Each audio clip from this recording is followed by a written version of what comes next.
नमस्कार, हूँ तलाटी कम मंत्री जाडेजा संजयसिंह जी सड़ोदर ग्राम पंचायत में तलाटी तरीके फरज बजावुं छुं अने गौचर दबाण जे सड़ोदर गामनुं अंदाजे 5000 फूट पाकू बांधकाम करेलुं छे एनआरकॉन कंपनी द्वारा ते दूर करवानी कार्यवाही आज हाथ धरवामां आवी छे। लालपुर द्वारा करवामां आवेलो छे तारीख 12/8/2023 ना रोज। आ एक ज अत्यारे एक ज ध्याने आवेल छे। मारू नाम अशोकभाई अर्जनभाई चौहटिया है।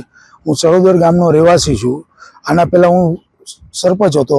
अत्यारे अमे अहींया भेगा थया छीए आ दबाण दूर करवा माटे गौचरनुं 12 वर्षथी आ लोकोए दबाण करेलुं छे। कोई जातनो अमने आ न्याय मळतो नथी। टीडीओ साहेब आव्या હતા प्रांतना हुकुम हतो એ આવ્યો છે અને સરપંચ બધા અત્યારે અમે ભેગા થયા છીએ। દબાણ દૂર કરવાનો હુકમ છે।